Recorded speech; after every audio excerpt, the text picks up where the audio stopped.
I think that a lot of people get metabolism and thyroid just completely misconstrued, not just in bodybuilding. I think, a lot of the work that I'm doing is much more healthcare focused and kind of bridging fitness and bodybuilding and healthcare kind of all in one place. And I'm excited to share that with yourself, with the audience. And I'm definitely excited to challenge some people's opinions. So come open-minded. I would definitely recommend, I'd recommend that to the audience. Come open-minded. Yeah, you got to be open-minded if you're listening to this show, that's for sure. Yeah. But you've been putting out a lot of interesting stuff out there, a lot of cool stuff regarding thyroid health, metabolic function, things that you don't really see many people talk about, stuff that I've honestly taken from you. I just recently started doing this with a couple of people, the pulse and heart rate, the pulse and body temperature check throughout the day, it's a no-brainer when you really put the pieces together. So let's start there. Tell me about that. Body temp and pulse rate is the only way you know what's going on with your metabolism. Blood work's great and all. TSH, that's like the alarm system for your body, right? So when TSH is high, your body's kind of ringing some alarms. So we need to be able to configure exactly what's going on there. T4, that's obviously the inactive form of thyroid hormone that's going to get taken down to the liver. And the goal is for the liver to convert that into T3, which is actually what controls the thermostat of your body and how warm you get or how cold you get. Higher T3 equals warmer body temperatures, colder equals lower. We have reverse T3, which is probably the most important thing to look at here in terms of when your liver gets too much T3 converted at once, it's going to put some of that T3 into this hormone that's a reverse T3. And what that reverse T3 does is it's anti-thyroid hormone, right? So the reverse T3 can take up those T3 receptors, if you will, and make sure that no active thyroid hormone converts there, because it's just, your body's a system of checks and balances, right? Testosterone goes really high, your body's going to convert some of that into estrogen via aromatase, right? Blood glucose goes really high, your body's going to release some insulin from the pancreas, so on and so forth. So it's the checks and balances. And the body temp and pulse rate is so important because, like, man, you'll see people come and, they have a 1.6 TSH, they have a 3.8 T3, and it's like, well, man, everything should be really good, but what's actually going on here? Why is their A1C 5.5? This doesn't make sense. And you say, why is their cortisol 6.2? Like, this doesn't make a lot of sense. What's going on here? How's their T3 3.8 and their cortisol 6.2? This doesn't make much sense, right? How's their estrogen so? How's this guy's estrogen in the 70s, but his T3? So there's things in lab work that doesn't make a lot of sense. So I'm like, okay, Sebastian, when you eat food, your body, if it's using it correctly, should heat up. It's a process of carbon going through the electron transport chain, and the byproduct is heat. This means that after every single meal, your body should heat up if the appropriate steps are being taken and the food's being broken down into carbon atoms going through the electron transport chain and heat up into a mitochondria and being used as energy. Should. Yes. If the food's being utilized correctly, our pulse rate should increase after every single meal because the food, the energy, should be being transferred through the body, through our bloodstream, which is going to increase our pulse rate. And we should be able to see this with the data that we're tracking.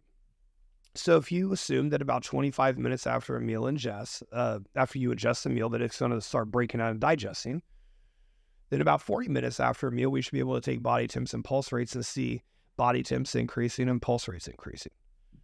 And if these don't happen, something's gone haywire. So that's kind of the origination of where I found this idea. When I was really doing a deep dive on really the mitochondrial aspects of what's going on when we have hypothyroidism, because that's not a forever thing. It's something that's easily cured.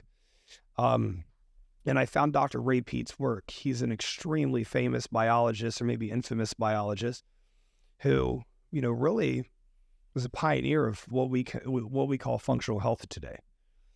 And man, doctors hated that guy, just like doctors hate me. But if I wanted doctors to agree with me, or if I wanted PhDs to agree with me, I wouldn't be doing a lot for, health and fitness, just like yourself. I mean, we have a massive issue of experts failing at their job. So people like you and I have to step up and be the actual experts and the advocates. So that's the background of where body temp and pulse rate came in. Yeah, it's interesting that you say that. Well, I mean, we know this already, but it's something that you constantly face and have to try to combat to the average person who can't get through their mind, where they're just brainwashed to believe the doctor knows best, right? They even had this issue the other week, right? My girlfriend went to go see somebody, and she had just mentioned something about the symptoms. She has brain fog. She's always cold. She has all the symptoms that lead back to hypothyroidism. And check her labs, hypothyroidism. So she goes to tell somebody, oh, you need to go see a doctor. Your boyfriend's not a doctor. You should be on medication. It's like, why is that the go-to conclusion in every scenario? There's no thinking outside of that box. Another thing that you mentioned, which is, I think anybody who's done a show will relate to this and understand. They know when you eat, when you're in that super depleted fit state and metabolic function is, at an all-time high, you start eating, you're sweating bullets. Like, that body temperature is going through the roof. And I think most people don't experience that, but if you've been in that state, it's like, this should click automatically. And it should take if you have any critical thinking skills, it should be putting two and two together. But another thing that I've also gone through with your content that you've been talking about is regarding the state of gut health and how that relates back to the thyroid function. People who are on PPIs have chronic low stomach acid, how this all relates to hypothyroidism. So when we talk about that? Yep. The root cause of hypothyroidism is low stomach acid. Low stomach acid is the root cause of hypothyroidism in near every single case. Off the top of my head, yeah, I mean, you can say there's some people that have hypothyroidism that was caused by estrogen dominance, but they're still going to have extremely low stomach acid because the estrogen dominance typically is going to come after the hormonal birth control, which is going to lower your stomach acid a good bit. Estrogen is also itself anti-thyroid, so anyone with estrogen dominance is going to have low body temps and pulse rate. That's why women are much more likely to become hypothyroid. Yeah, especially during times of pregnancy or menopause, postmenopausal, or even during menopause. You see thyroid function greatly decline. And progesterone is very pro-thyroid. So one of the quickest movers you can make in somebody is adding in sublingual progesterone mixed with vitamin E and MCT oil. We're going to drop this blend, Eminent Nutrition, which I'm now a co-owner of. We're going to drop this blend in about 5 weeks. I'm thinking, Sebastian, and I can't think of a more common root cause than low stomach acid. Because what happens, which most people are low stomach acid. Low stomach acid means that you are not going to be able to efficiently break down the food that you are taking in. So the nutrients from that food are not all going to be able to be utilized. The food that we're consuming today is already so much less nutritious than it was, so many years ago, right? People can debate that topic amongst themselves. There's a good bit of data that would suggest that. I don't see how that wouldn't be true. I think we have a lot of environmental stressors, which is going to cause low stomach acid. I think we just don't have a very diverse, in terms of nutrient profile, we don't have a very diverse diet and in the standard American diet, which is, the acronym for that is SAD, which is that's how I just explain the standard American diet. It's very sad. So we have low stomach acid. Okay. We know that the liver is going to create bile acid to help the stomach break down fats. But the liver is going to hop in and try to help the stomach do its job as soon as it senses that the stomach is struggling to do its job. So where does the liver pull to create these bile acids? It pulls from cholesterol, which is stored in our body fat and adipose tissue. So the liver recognizes, stomach's struggling a little bit. I'm not getting nutrients that I need. Body's not getting nutrients it needs. Here's some bile acid. Let's pull more fat in. And now we have this backed up conveyor belt system. That's kind of how I view it, is it's on a conveyor belt. All the raw materials you need to do your job should be on this conveyor belt. But we have to stop the conveyor belt in its tracks, put more raw materials to overcompensate for a place that's not doing its job well, which is the stomach, and Now we have all this backup happening. Well, what's the backup of the liver and its 500 processes? Well, the liver burns body fat, right? The liver detoxifies estrogen and other hormone metabolites in the body. The liver creates the enzyme that converts T4 to T3. So now stomach acid's low, liver's trying to help the gut clear food. And now our intestines are getting backed up because we don't have enough stomach acidity to push things through. We don't have lubrication in our intestines. We have an effed up situation is where small intestinal bacterial overgrowth comes.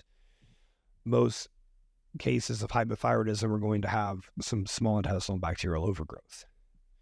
So now the first mover we do is we take everyone who comes with hypothyroidism, whether it's diagnosed by a doctor or not, doesn't quite matter much. When you send me your body temperatures, I know what's happening.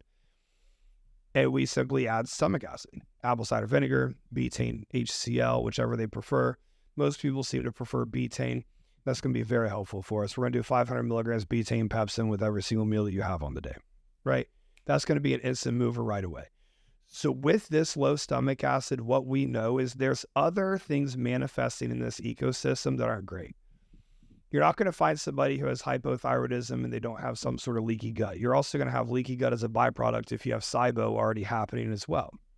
So we can assume, Sebastian, okay, this person comes with low stomach acid, leaky gut, and SIBO. With these three things, the liver is going to be backed up. You're not going to find... You will, in 100% of hypothyroidism cases, you will not have healthy gut, healthy liver. And people who think that they have that they've just adapted to living in that manner. That's what I was going to say, because obviously there's people who are aware, I have acid reflux or my digestion's not good, but there's a lot of people who have no idea and they think my digestion's fine. And you see their lab markers and something's off. But what are some, other than just the lab markers, for anybody who's watching this, like what are some telltale signs to even be able to identify whether or not you have any of these digestive gut issues? Yeah, that's a really good question. Food insensitivities is a big one. A healthy metabolism doesn't really have many food insensitivities.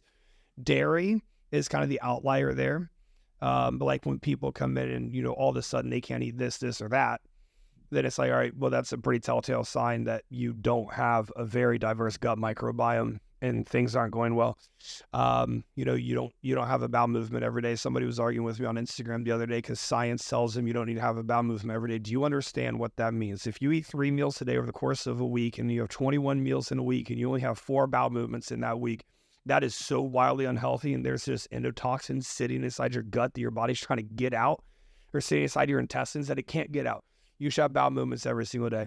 Brain fog is a huge one. Sleep quality is a huge one. If you have poor sleep quality, you're going to have poor blood sugar regulation. You're very likely going to have poor digestion as well. So those are some pretty telltale signs. So we bring in the gut health stack, assuming leaky gut, SIBO, low stomach acid, betaine, glutamine, organic beef bone broth, aloe vera juice is huge for us. We're going to use a prokinetic that's not magnesium because we're going to assume that there's biofilms in play. So we're going to use a triphala. We're going to use ginger root to make sure that we get motility occurring here throughout the gut so things aren't just festering inside of our intestines. We're going to bring something into attack biofilms. So we're going to bring in like an ECGC. Like we used a New Ethics biofilm resolve, Claire Labs interface. Those two things first in the morning. Loosen those biofilms up. We're going to attack with some Ceylon cinnamon, some berberine HCl, the stomach acid through the betaine or the ACV. So we're going to run this whole scenario. And day one, people start feeling better. Like right away, people are like, damn, like this is just already significantly better. Brain fog lifting and better sleep is usually the first two things. With this, though, if you're assuming that they have biofilms, we have to take out magnesium, we have to take out iron, we have to take out zinc, because the biofilms are going to feast on those things and continue to build themselves up in your gut, right? Why would you be assuming they have biofilms? Because they have SIBO, leaky gut, it's low stomach acid, so that's a perfect environment for biofilms to exist. It's a perfect environment. And I think, 90% of gut dysbiosis cases do come with biofilms. So let's just assume that they're there. We can tell that if they're there or not based on when you take magnesium or you take zinc, take iron, well, if you get a little bloated after that, then the biofilms are going to be pulling these nutrients from your stomach into your biofilms. If you feel a little weak after that, you're going to be pulling nutrients in your biofilm. An easy test is magnesium carbonate. It's supposed to make you poop, right? You take that in, it doesn't make anything happen, then we can assume that the biofilms got the magnesium. Use kimchi, is that the same reasoning? So we don't use kimchi up front because there's already a bacterial overgrowth happening in the intestine. So kimchi is going to go through into the intestine. It's just going to make more and more bacteria. That's another telltale sign. If you eat a fermented food and you get bloated from it, you already have SIBO.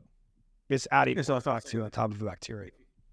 If you test it with kimchi and you get that negative response, it tells you that it's indicative of SIBO, right? Absolutely. 100%. Any fermented food, really. So people will be scared to eat fermented foods because, like, well, last time I had kefir, I had a horrible, nasty bloating and explosive diarrhea response to it. And it's like, well, that's not because of kefir. It's because your stomach wasn't ready to handle the kefir. So that's like our phase 1 mover. I know I shared a lot there. Is there anything you want to ask? I mean, we could get into a whole lot of rabbit holes there. One thing you did mention was the estrogen, how the estrogen plays a role into this. And this leads me back to another thought process that is very commonly talked about in this industry, where people are very anti-aromatase inhibitors. Yeah. And they just think, we'll just try to offset the estrogen ratio with DHTs. But what if the person doesn't like using DHTs? What if they respond well to it? What if it fucking nukes their hair? What if, it doesn't even, because the DHT doesn't block estrogen conversion. It just, I think it fights for the receptor. It can't. Yeah. Right? It's all genetic response, really. And not everybody's getting that same response. At the end of the day, I think there's like this huge negative connotation with using aromatase inhibitors. But when you're taking everything into the larger picture, it makes more sense to use them in place because of the negative aspects that may happen just from having higher estrogen, even though you may not feel like you're having these estrogenic side effects like gyno or low sex drive. They can still seep into other areas. Yep. That's a really great thought. I think if you're looking to fix a hypothyroid situation, pulling estrogen quite low in order to do that is going to be very beneficial. And the reason being is we're just trying to help out the liver. The liver's stressed. The liver is a tiny little gland, and it has 500 jobs it's trying to do for you. So we're going to put in, calcium D-glucarate. We're going to put in DIM. We're going to put in the TUDCA. We're going to put in the milk thistle. We're going to have a shit ton of NAC. We're going to put in the glutathione. We're going to do this thing. But the reality is all those things are fine, well, and spectacular. But if we still have to detoxify estrogen at a really high clip, and we're just trying to get the liver to lower the inflammation and reactive oxygen species happening inside of it so that it can clear up better, do its job, that let's just pull estrogen down so we take something off of its plate. I mean, that's one of the hardest jobs that it has to do, which is why, it commonly fails at that job. It's very hard. Just like, I don't know this, but I don't know the biology behind this, but what we see is it's very hard for the liver to detoxify estrogen, because as soon as something happens in the gut, as soon as something happens to the thyroid, we start seeing some form of estrogen dominance settle in, which means that it's not getting cleared. And the more the estrogen recycles in your body, really the more damage it's causing. You can get into the hormonal birth control conversation and the implications of an estrogen-based hormonal birth control, or even a hormonal birth control that has estrogens in it, which is most of them now, and how toxic that is. But your liver needs a lot of help. So that's a great thought, Sebastian. When you're in these health phases, like, not to demonize estrogen, but everything that helps the thyroid is anti-estrogen. Progesterone helps the thyroid. It calms the adrenals, and it's an antagonist of estrogen, right? Liver clearance is an antagonist of estrogen. The liver's job is to get rid of it. It's not to continue recycling it and keep it in. So if we help the liver, it's in an anti-estrogenic way, as long as the liver is backed up. Again, it's not to vilify estrogen. It's just simply, that's a great thought that you shared, and I think that's something to take into account. I love using Aromasin for that, but the reality is, like, Arimidex can get the job done. Not quite sure Nolvadex would do a whole lot for that situation, but Aromasin seems to do the best. Now, is there a certain spot that you like to keep estrogen at for men and women? Because, like I said, we're often just referring to the feedback that we're feeling as far as gyno goes or acne and things of that nature. But this occurring is something that you wouldn't necessarily be able to just feel right away. It would be happening at such a deeper level at the point where you realize that it's like you have to take 10 steps back. Yeah, great question. For men in this state, I mean, it's not like you're going to be running these big PED cycles.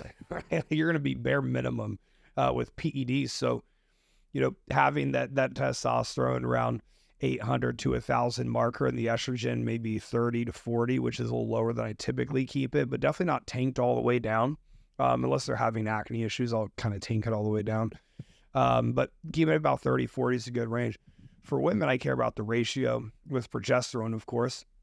If our progesterone to estrogen ratio is between 100 to 200, I'm pretty happy with it. Ideally, it's about 120 to 200 is pretty good.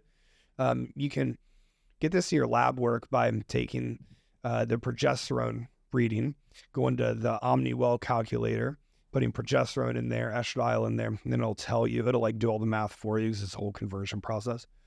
But I like women having testosterone over 20. It's a really good place to be. So like most women feel pretty good in there. I mean, I don't know a single guy that's ever felt bad at 1,000 testosterone rating. Free tests will probably be about 100 to 150 in that range. I mean, maybe we can be a 180, 200 guy. But like that seems to be a pretty good place to be. If someone comes in, if a female comes in and they're a little estrogen dominant, there's two routes to take. One is like the very natural herbal route. But then, you have this conversation like, hey, we can get this cleared really fast if, you use a little bit of Aromasin, pull this estrogen down, supplement with sublingual progesterone, get that progesterone up. And people who do that typically feel better right away, but you don't want to overuse that. You definitely, you want to use AI sparingly. Yeah. Yes. You said somebody in this state, but what about somebody who's actually just like an off-season competitor? Yeah. Normal bodybuilder. Yeah, we're going to take that estrogen as high as we can, really, for a male. For a woman, it's going to be about the same. The women ratios just matter so significantly. And so there's not really a one-size-fits-all. Yeah, for guys, I mean, how high can we have the estrogen without there being any effect? So there's no acne. There's no moodiness. There's no insomnia. No bloating. No gyno. Estrogen is great for connective tissue. It's very helpful for building muscle. Estrogen is great for IGF response. So if you're using HGH and you have a little bit higher estrogen, you can even raise estrogen. You can even raise IGF response a little bit more from that. Estrogen is important. It is. I do think that it's misunderstood, and I do think that it needs to be taken into account with what your thyroid is doing, along with the ratios of other sex hormones, along with, libido and what you're feeling. Okay. So that's what I'm trying to get back to is because, like I said, we're often correlating the need of implementing an AI with the physical side effects that we may be experiencing. But as far as the thyroid goes, you're still letting estrogen run high unless you see something on lab work that's a red flag and you think that estrogen could be a correlating culprit in that. Yeah, or in body temps. If I start seeing body temps go low and you got 4,000 calories, and I'll see your body temps, so all right, estrogen is probably a little bit high. Estrogen does have like anti-thyroid effects, right? High estrogen means there's high thyroid binding globulin. High estrogen is going to increase the activity of enzymes that clear out T3 from the body. Estrogen obviously is going to promote a little bit more fat tissue accrual than what a lower estrogen state's going to. Thyroid peroxidase, it can inhibit thyroid peroxidase in the liver, and it's so if we start seeing these body temps drop off, then even in off season when they're definitely supposed to be the highest possible, then we're going to pull estrogen down a little bit. I also think that the whole lipid effect of AIs is a little bit overplayed. I have some interesting thoughts there, but I think there's a potential that LDL's been a little bit more vilified than maybe it should have been. I'll leave it at that for now. To the FDA. I should leave it at that for now. I should. Okay. I'm not sure LDL is all that bad for us. Think about the places where LDL goes high. LDL goes high when we have infection and inflammation. When does cholesterol go the absolute lowest? Cholesterol, including LDL, is the absolute lowest when somebody dies, right? There's a lot of blue zones around the world that have pretty high LDL. LDL may or may not act like a sweeper that goes through the bloodstream and clears crap out of the bloodstream. Can LDL coagulate, for lack of better words, or build up in arteries and in our bloodstream? It can, but it is more so doing that when our liver is not able to detoxify and clear things out. So it has to get recycled back into the bloodstream with whatever toxins it bound up to that it was supposed to carry out. Oh, well, I think what's more important to look at is lipoprotein. It is, but have we not vilified all of these things to promote more people to go on statins to deplete CoQ10 out of the mitochondria, to force everyone to be in a mitochondrial dysfunctional state, to force more reliance on another medication to come in? When you put it that way. When you put it that way, it makes sense. You go to a doctor, they see high LDL, they give you statins. These statins deplete CoQ10 from the mitochondria. Your LDL drops down. You get more sick, you get more infections. LDL has a direct tie-in with our immune system. A high LDL is an immune system response. I don't believe that's I don't believe it's an inherent cardiovascular response. I think that would piss a lot of people off, and it'll piss a lot of doctors off and a lot of PhDs off because they were indoctrinated to think one way. But let's just have a critical mind when we're looking at these things and talking about them. If something only raises in a state of infection or inflammation, are we sure we should be lowering that thing? Or should we be lowering what's causing the infection and the inflammation? Yeah, well, the entire healthcare industry is revolved around medications. It's never revolved around actually solving the root cause of something. It's treating it with a Band-Aid, and then that eventually, in most cases, leads to another issue. It's very hard for people to grasp this. They think the doctor's on their side, and the doctor is a professional on medications, not a professional on actual treatments, I guess, if that makes sense. Yep. I want to read this to you. Anyone can look this up. PMID 1374564. Well, you're citing the source. VLDL production during infection most likely represents a part of the acute phase response. In this manner, the anti-infective protective effects of lipoproteins are maintained. So what this means is during infection, more VLDL is being made. Is paired with a longer residence time of the lipoproteins due to a combination of factors. So if we increase the production, decrease the clearance, it would result in a higher total level of lipoproteins in the blood, which is going to be beneficial, according to this. So how I summed up for my mentees: think of this process as 10 firefighters coming to put out a fire at your house rather than 2. Clearly, 10 is going to get the job done quicker, but 10 firefighters also means louder sirens on the way to the house. The siren is the cholesterol reading, and the LDL reading is the firefighters. So it's just food for thought. I shared that with my mentees last night because we're reading this blood work, Sebastian. I know you read a lot of blood work as well, and I'm reading this blood work, and every single time LDL is elevated, there's other inflammatory markers that are elevated as well.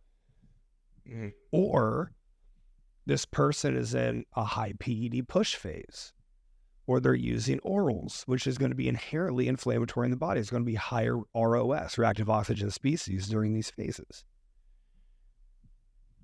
And I don't know, my brain just started going, and it's like, dude, I gotta look into this deeper. And there is some research, and there's a lot of people who are talking about it, but of course none on the Meta platforms. Don't talk about this on Instagram. I think things are gonna not really off topic, kind of coincides with this. How do you think things are gonna change now with Robert F. Kennedy? Yeah, I would love to see what's happening there. So it's not the fact that I love him. I have no allegiance to that guy. I know nothing about the dude. I do have some friends who are somewhat affiliated with him, which I think is pretty cool. If he calls me to join, I'm definitely in. Things have to change. Yeah. 20% of people under 20 have fatty liver. 53% of preteens are pre-diabetic. I mean, over half of the country's fat. Mm-hmm. I mean, you go to the doctor and you have high LDL, they throw you a statin. You have high TSH, they throw you T4. They don't even give you T3. Our food is shit. Seed oils are actually causing issues. Seed oils are anti-thyroid as well. Seed oils cause something called torpor to happen when the omega-6 ratio is far skewed from the omega-3 ratio. And what's happening here is essentially, I mean, look at the average male physique. It's undergoing torpor. The high polyunsaturated fatty acids are going to cause thyroid inactivity at the gland in the bloodstream, inside of the cell, inside of the liver. At every single place, there's implications that come from seed oils. And you come to my page and you're like, show me the science. I'm like, dude, I wish I could show you the science, but there's been $1 billion funded to these studies to help them claim that seed oils are fine and that they lower LDL, but lowering LDL is not a goal that we should have. That's not a healthy outcome. We don't have health affiliated. There is, I wonder if I can get this on the screen here.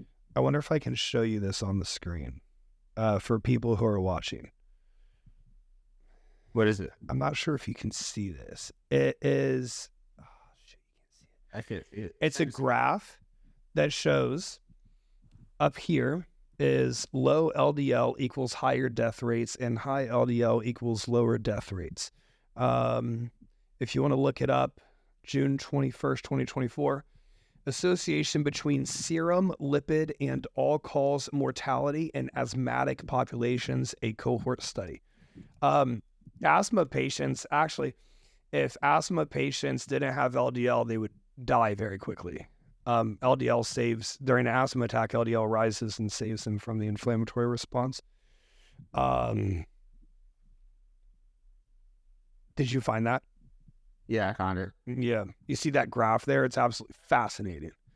People with lower LDL, they die. Go down a little bit more.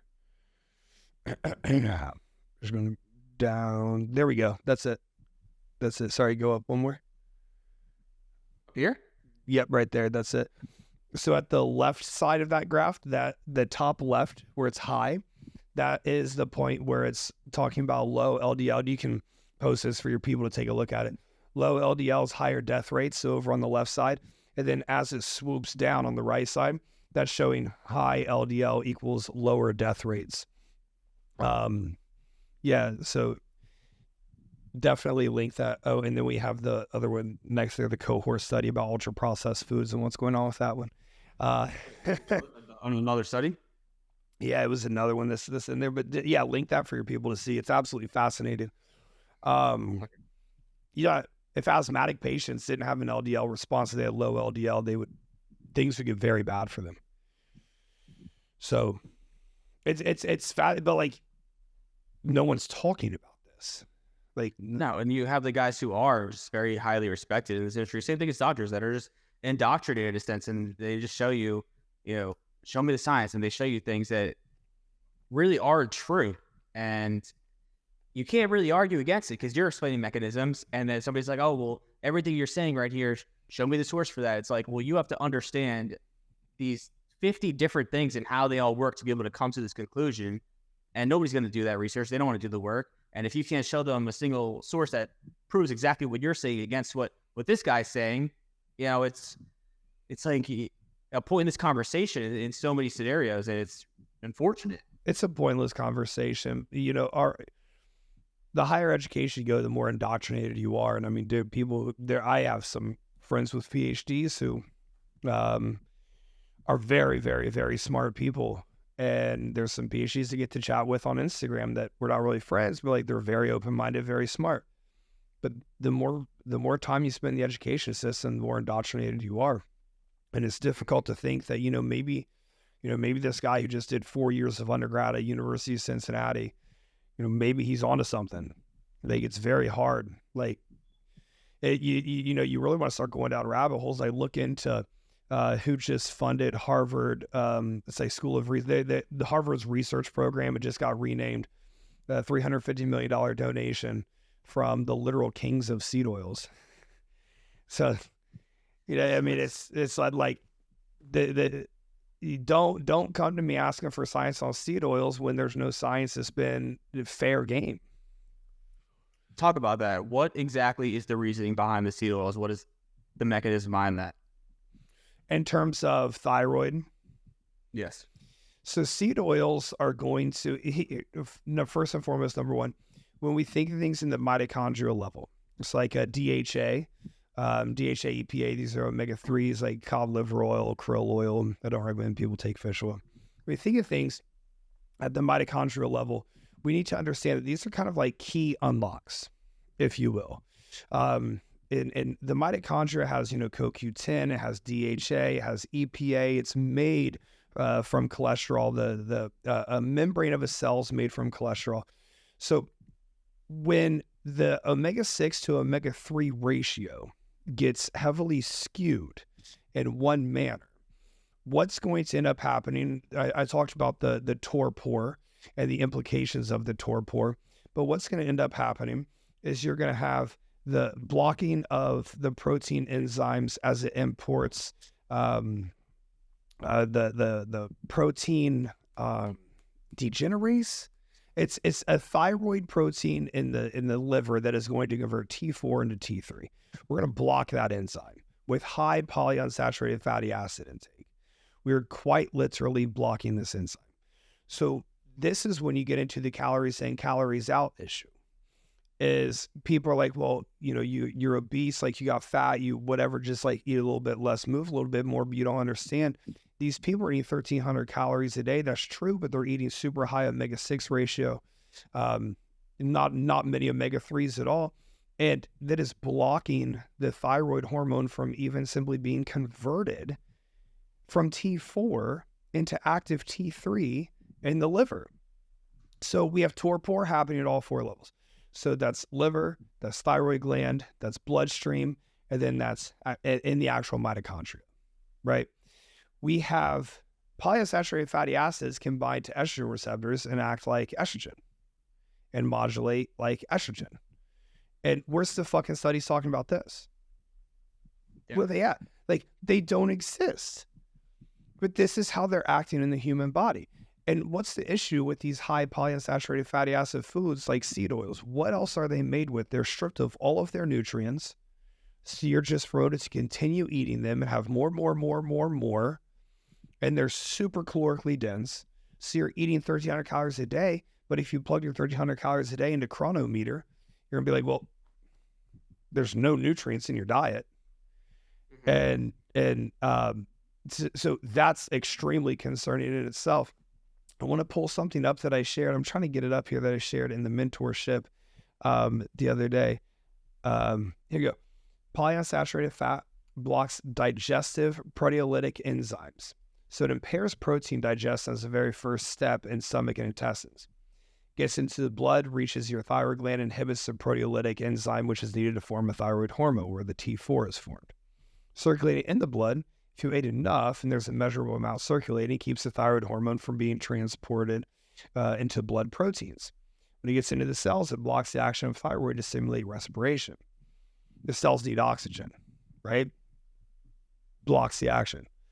So PUFAs inhibit respiration, block the energy production. At the same time, is starting to degrade and produce reactive oxygen fragments, which is the reaction oxygen species we've been talking about, that are toxic to cells. Circulating polyunsaturated fatty acids in the blood happen to intensify estrogen actions. It releases estrogen from binding proteins, making it more active and activates the estrogen receptors and imitates the actions of estrogen. Then we get into exactly what we talked about with estrogen being anti-thyroid. And so these seed oils, we get told that, there's nothing wrong with them, nothing's happening with them. They are increasing linoleic acid specifically, which is very high in some seed oils. It's not as high in other seed oils. There's a chart out there you can find of like which oils have the most linoleic acid.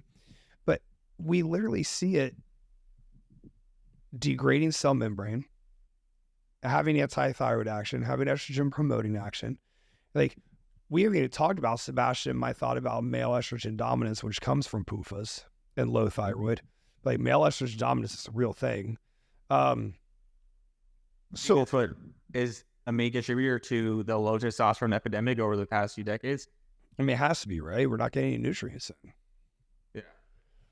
We're not getting, people go on the carnivore diet and they're like, dude, my testosterone raised X amount, whatever. And on this diet, carnivore diet can be great, but your thyroid's going to drop over time due to simply not having the fuel that it needs, which is carbohydrate is a huge driver of, the carbon going up the electron transport chain, releasing heat, so on and so forth. So these people go and they just started eating a lot of saturated fats, which is great for us, from meat. Maybe they had some sort of omega-3 intake, you hope that they did, whether it be salmon or cod or whatever. But they just simply swapped out whatever they were eating with saturated fats, which are omega-6 fats, by the way. Not all omega-6 fats are created equally. And they're seeing this increase in testosterone because now your body actually has raw materials to create the testosterone from the cholesterol.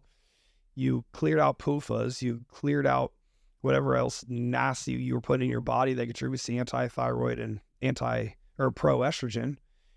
So testosterone goes up, body changes, blood sugar drops, so on and so forth. And people think that the carnivore diet's the greatest thing ever. Okay, so talk about that, because I think it might have been Lane Norton. I don't remember. It was a while ago, but I think it was some research came out and he might have covered it where it was somebody saying seed oils and saturated fats are no different. They're both equally as bad if you're going to make that argument. Saturated fats like whole eggs, steak. If your view is that a bag of Doritos and a filet mignon or whole eggs, since people love demonizing whole eggs, if you think that these two things have a similar response in your body, then there's just not a lot we can agree on in terms of this information.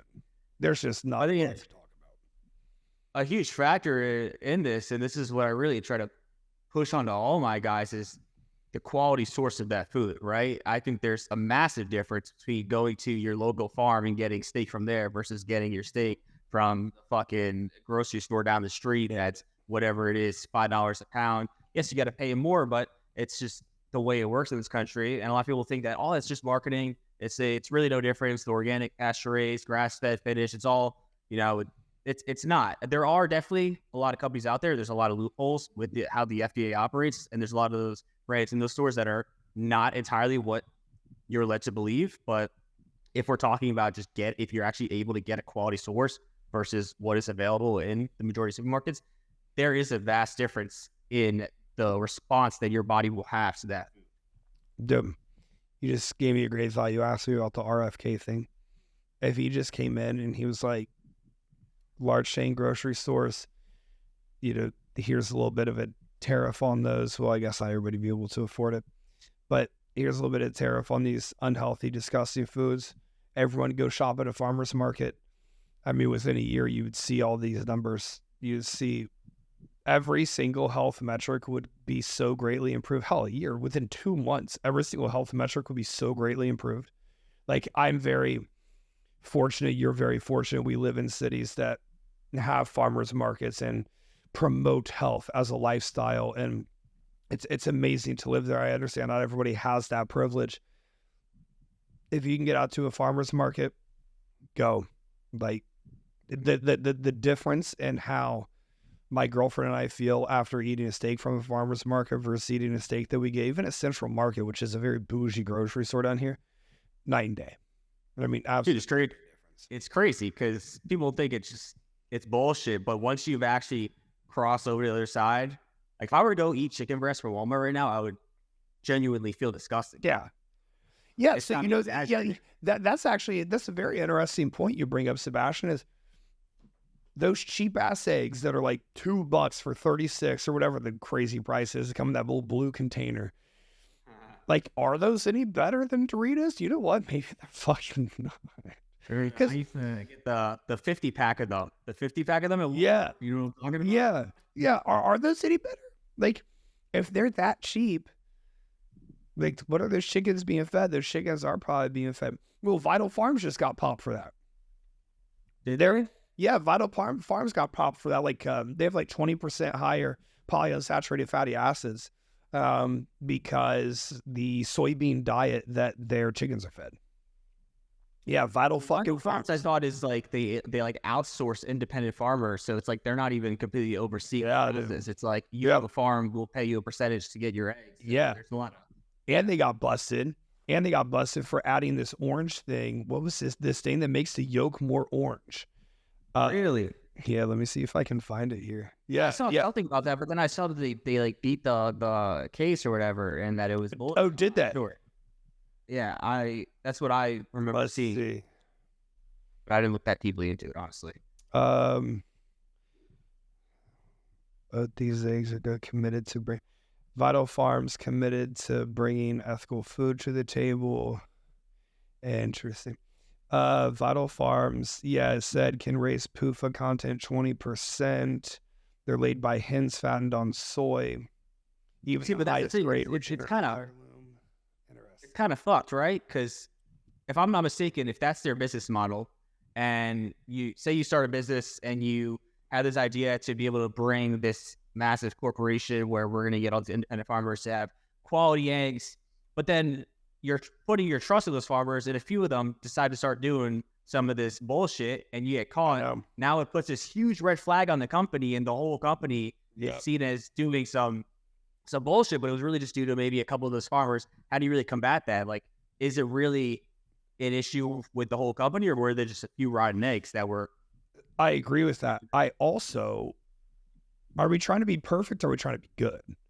So these being fattened on 20% versus others that are fattened on 100%, are we trying to be perfect or are we trying to be good? I'm trying to be good. I'm going to talk about what perfect would look like, but I'm not going to live that in my life. I'm going to be good. I mean, I still want to go out and get some shitty Chinese food. Yeah. Yeah. Interesting. Yeah. The Vital Farms, their stock has gone down none, according to what I'm reading here. So I don't really think people are all that concerned by it. Crypto's going up. Man, crypto. I'm like, shit, that's kind of nice. What are you guys doing over there? Yeah, that felt kind of nice. But yeah, I think that I also, what I really try to not do, Sebastian, is I don't want to fearmonger people and like, oh, like, you know, the Doritos is so bad and should we not eat Doritos? I actually do think that we should not eat Doritos, but I don't want to be fear-mongering these people into like worrying about every single little thing. I think having education on what we're consuming, what's going in our body, I feel like it's super important. When we look around and we realize that, holy shit, everyone has hypothyroidism, or everyone has this gut problem, or everyone has whatever the case may be. Our decisions and lifestyles and our education on the things going in our body is what causes these issues, right? Mm-hmm. So I believe that we can fix everything that happens in the body. You know, when we go down to the mitochondrial function and we really, really get into the nitty gritty of what's happening down there and what powers the mitochondria, you know, it loves magnesium, it loves calcium, it loves CoQ10, it loves omega-3s. These things, it loves creatine. These things are so vital for a mitochondria to survive. So how about we just promote these being higher in our diet? And you know what I often get asked, like, well, can you just take a shit ton of cod liver oil and krill oil and it offset the effects of polyunsaturated fatty acids? Why not? Why would it not? Sure. I have no idea. The hard part is we have no data on this shit because it's all skewed. It's all paid for. I just posted that thing on my story today. I don't know if you saw it before this. The studies. Yeah, American Heart Association was paid off by Procter & Gamble to say heart disease was caused by saturated fat and not seed oils. I don't know why people have such a hard time believing this. Everybody's indoctrinated. It's just like, this is a business. The country is a business. Everything is about money. If you can't understand that, there's no helping you. Yeah. Pharma paid $1.06 billion to reviewers at top medical journals between 2020 and 2022. $500 million a year? I mean, so don't come to me asking for the science when all the science is fucking flawed. And then in the science notes, it says that there was no, what's the word to say, that there's like no cross interaction, no vested interest or whatever the case. Don't tell me that shit when all of it is fucked. And, you know, the public's trust of doctors and science is at an all-time low. And, dude, you know what? A lot of this is because people wouldn't go on to denounce things that were happening to us when we were getting locked down and herded like fucking cattle. But a lot of this was done to themselves. I know some of these conversations might make people uncomfortable, and that's fine, well and dandy. I should embrace it. Yeah, I think that it's conversations that need to be had. I also think that it's conversations that are about to be had. So, you know, the RFK thing, I don't know the guy, and I don't know a lot about his thoughts. What I do know is something needs to change. And if that change means that we can have kids that are healthier, foods that are healthier, and more opportunity for health and fitness around the country, then I feel really fucking good about what's going to happen there. And I think that's what they're trying to do. You know, we'll see. Call me. I would love to help. I hope so. I think people get that they're either too far on one end of the spectrum, right? And when you try to convey anything and educate people on these things, they get very defensive. They oh, you're a conspiracy theorist, or, you know, they start to believe it, and then they start to push it like crazy. And if you have Chick-fil-A ever, oh, you're having seed oils, like it's a huge thing to them. They can't ever find a middle ground and understand these things and just apply some critical thinking and be able to, you know, just make logical choices. It just has to be this extremism. And then you have to make content in a sense where it almost does seem like you have to be defensive, because if you're not, it's like you can't get your point across these people, and you have to consistently regurgitate the same thing over and over again, and people don't get it. So it's like, you guys need to fucking listen, because I'm trying to help you. This is not like, really, like, what is even the benefit to you for putting this stuff out there? Like, it's more of you taking a risk and putting your reputation on the line. That's all it is. Yeah. Right. And it's just you having the good intention. Yeah. You know, it's interesting. We were kind of talking about indoctrination of the longer you're in the education system and whatnot. Nobody knows how to manipulate the human body like good bodybuilding coaches. And, you know, I still coach bodybuilding. I still love bodybuilding. You know, at my peak, I really think I was one of the fucking best. Obviously, my intentions have moved on a little bit since then, because I think there's a way bigger problem in the world. To your point, this matters to nobody except me. Why the fuck would I take a gamble stepping a little bit away from bodybuilding and bodybuilding coaching, which has provided me an insane life and provided my company a very financially free life? Why would I take a gamble if there was nothing behind it? There's something out here that no one else is going to talk about, quite frank. People don't want the heat. It's hard to look into. Dude, Sebastian, some of this shit's fucking hard to look into. Some of this shit's hard to read. It's hard to read PhDs who have been canceled, kicked out of their own profession, removed from social medias. I mean, my podcast was removed from YouTube. We had a huge following. We were making $26,000 a month. My fucking podcast got kicked off YouTube because Dr. David Brownstein came on and talked about the importance of iodine and why he stayed open during COVID to continue treating his patients. And we got removed. Shut it down. Yeah, they shut it down. I got no warning. I got no nothing. We shared no opinions. That podcast is available on Spotify and Apple. You can go listen to it. It's on Substack as well. You can go listen to that podcast. They asked me on a $26,000 a month podcast. You guys, that's a lot of money to anybody, and that's a large chunk of my monthly income back then. And they just asked it one day out of nowhere. And we shared no opinion. When you start seeing this shit happen in real time, you realize that the fucking fix is in. And it makes you double down and it makes you go harder. So I'm assuming I'll get kicked off Instagram at some point. It doesn't quite matter all that much. But I'm assuming that, the next step is going to happen because it's starting to unravel and a lot of people are kind of whistleblowing on it. A lot of biologists, more than anybody else, are like, wait, none of this makes sense.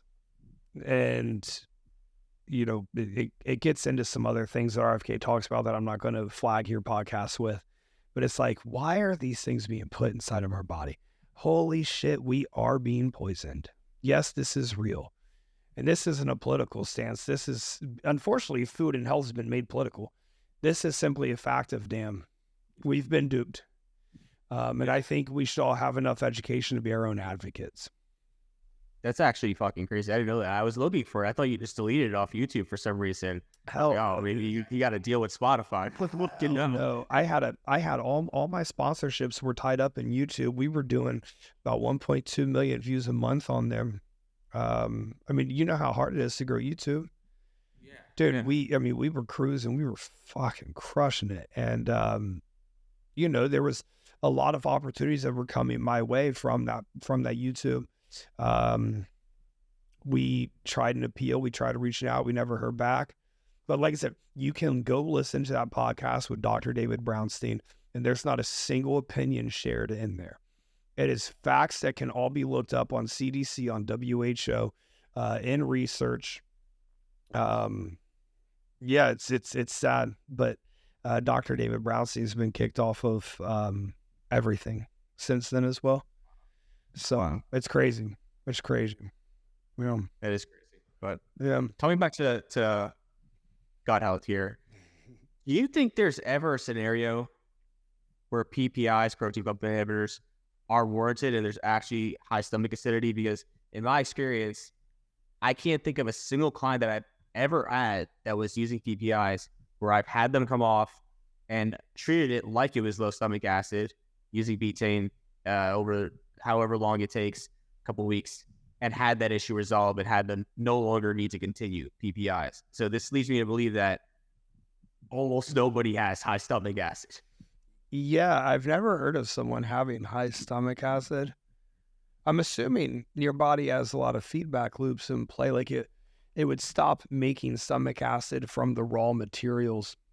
It's like glycine and zinc and B6 or B5 or something like make stomach acid. I'm assuming it would just stop making stomach acid if stomach acid got too high, and those things would be used elsewhere. So, I mean, dude, I've been doing this 12 years now, and I can't think of a case where it's like, oh yeah, you know what, we really need some PPIs. It seems like the medication's literally fucking pointless.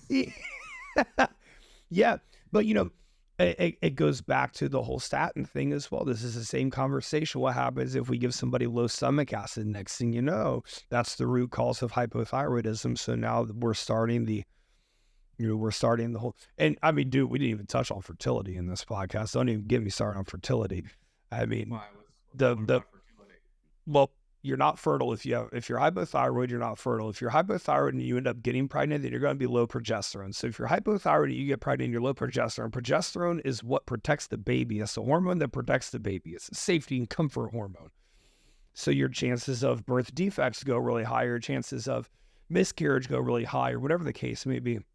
And there's so many things that are planted in this whole thyroid. Like, dude, your thyroid is quite literally the master regulator of our entire existence. You're telling me that for 500,000 years of human evolution, we've not had any thyroid problems anywhere that has ever happened. And all of a sudden, in the 1960s, things start changing. What else got introduced around then? Well, we got some seed oils that were introduced around then. We had Autism. autism that was introduced around then. And I'm really not trying to be a conspiracy theorist. I'm looking at hardcore facts and data. That's why, like, I bring something up like the LDL thing. Here's your PMID. I bring something up like the graph that shows the LDL. Like, I'm trying to give people these resources. But the hard part is they can come back and be like, here's 1,000 that state the opposite. And they're right. I know. So back to the PPIs, I don't think I think the world's a better place without them. And statins as well. I think the world's a better place without both those.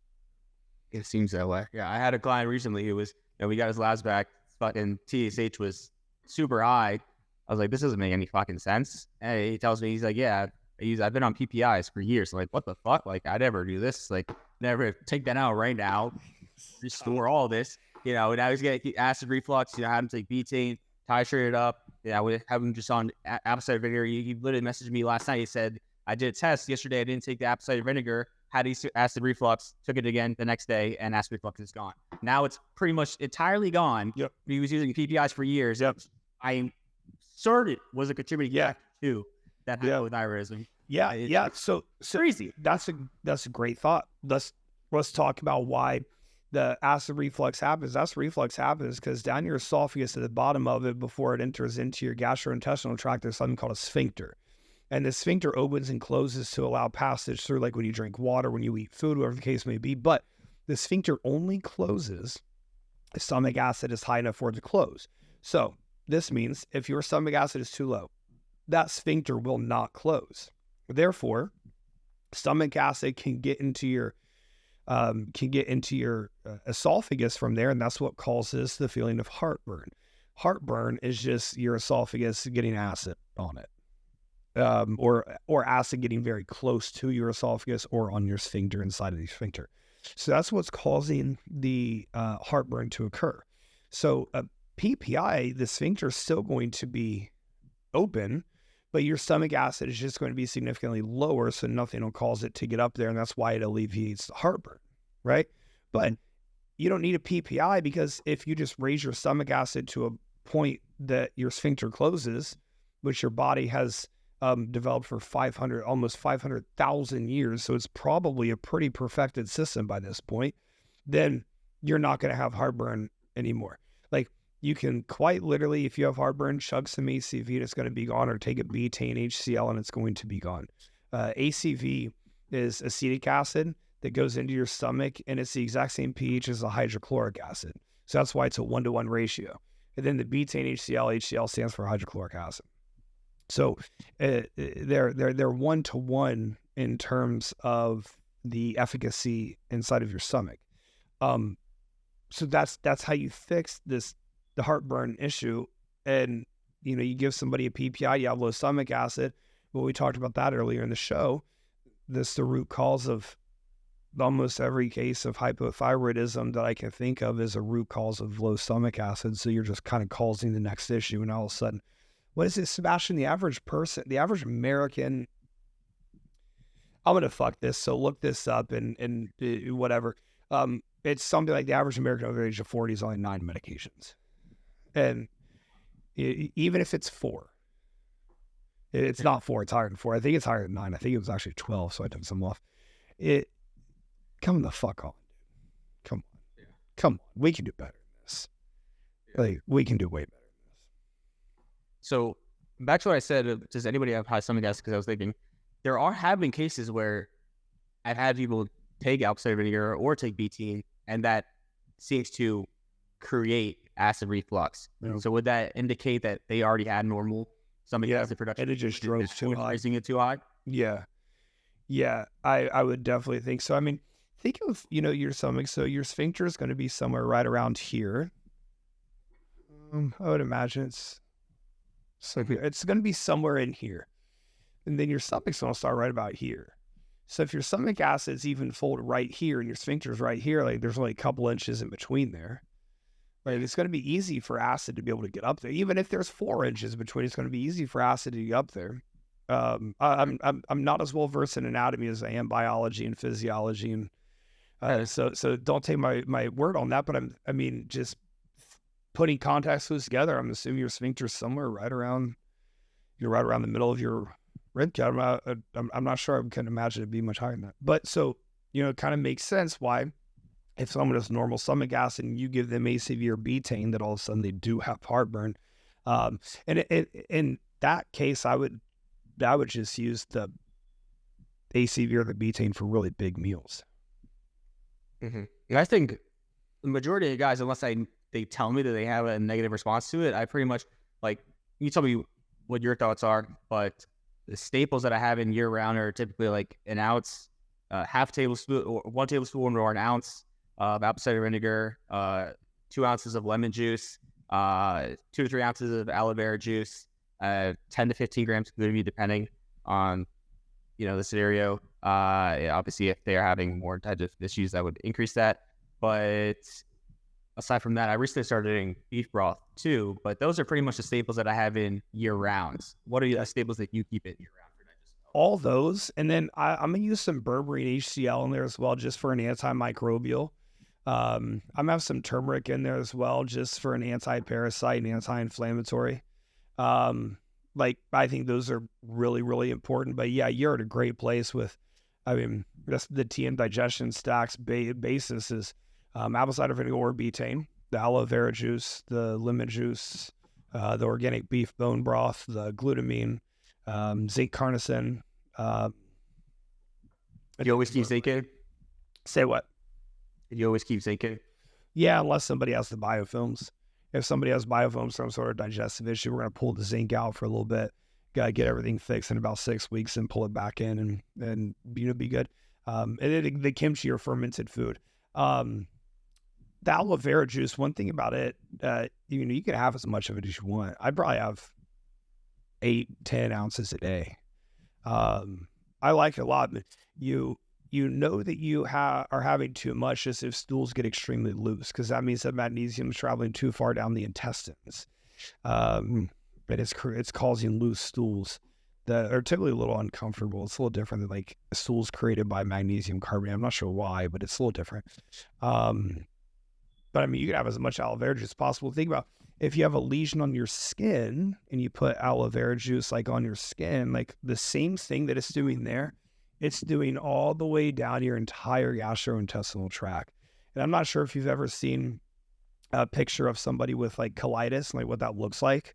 On a scope, is it through the colon? And it's showing, oh my God, dude, that shit, it's all rashy and it's rug burny and it's just red and irritated and nasty. So that's obviously an extreme case, but throughout different parts of your GI tract, there's going to be wear and tear on it like that aloe vera juice can directly go and help alleviate. Same with the beef bone broth and all that. So I think it's really important to have those in. I think you're doing great work with your people by having that digestive stack in, and that's definitely a big mover. I think that's the most important piece of a supplement regimen is that digestive piece. Yeah. I really try to emphasize it, but unfortunately, I think a lot of people overlook it. They just don't want to do it. They try the apple cider vinegar once, oh, I'm not going to do that. Because it's tough. It's definitely the tastiest thing in the world. But, for those people, just betaine HCl or apple cider vinegar caps are fine too. But I just go to betaine HCl. Last thing I want to ask you is, if we see on lab work that somebody's TSH is high, but all other thyroid markers are fine, what does that indicate to you? Yeah, there's some sort of inflammatory response going on. So then I'm going to look at their cortisol. I'm going to look at their estrogen. For their thyroid to be fine, is their thyroid stimulating hormone having to really fucking crank? Is it really being released at a high clip? Because remember, that's like an alarm. High TSH should be like the fire alarm going off, right? Now, sometimes the fire alarm goes off and it means nothing. It's just a test. And so it's if there's nothing else in the lab work and their body temps and their pulse rates are really good and they're sleeping well, then is there really an issue? Yeah. Maybe we just got bloods done at the perfect time for there to be this big release of TSH, right? But if TSH is going to be high, say a 3, 4, 5, but everything else is money, including like TPOAB, which is an antibody test for Graves' disease. Like, if everything else is fine, I'm not going to be too worried about it. Now, if everything's fine and they're having like weight loss resistance, that's a little different. But with the weight loss resistance, you would see low body temps anyways. So that's a good question, but there's sometimes that the best answer is, yeah, I think it was just a skewed reading, and that is going to happen often. Yeah, that does happen often. That's a good point. I think that's something that's often also forgotten, is that lab work you get, those biomarkers, is just one snapshot in time, right? You could see something drastically different if we did that lab work an hour later, a day later. So, dude, so it's important to look at everything. Obviously, take all the variables of the situation into consideration. That's why we try to be consistent with that. You know, did you just work out and then do this? Did you take fucking a shot of Deca before you did this? Like, you don't think that affects everything, and it gets very complex. So sometimes, yeah, I think it becomes an overthinking process. But obviously, at the same time, you need to be able to understand everything as well. 100%. Yeah. Yeah, man. I think we're running up on time here. So anything you got going on? Anything you want to plug before we hop off? Dude, you're doing great work. I love watching your stuff. I love that you're willing to have some uncomfortable conversations on your podcast. I think that you're absolutely spectacular. I definitely look forward to being able to get a training session and podcasting in person. But if you guys like the information here, definitely shoot me a follow, Mihaly _ on Instagram. The X is blowing up too right now. I'm just Justin Mihaly on X, so I'm really enjoying the X. It's been great. I think it went up 1,000 followers yesterday, so I'm definitely enjoying that. I'm not on there. Hey, on there. Oh, dude, X is amazing. It's uncensored. It's definitely not censored at all. You can actually like talk about things on there. Yeah, it's fantastic. But I appreciate you having me on. I appreciate you guys listening to this. And any way I can help, just shoot me a DM and we'll chat from there. All right, well, thanks for coming on, man. I appreciate it. Dude, and yeah, make sure you guys check Justin out. Make sure you like this video. Make sure you subscribe to the channel. And we'll see you on the next episode of Brass Tack Bodybuilding. Peace out. See y'all next time.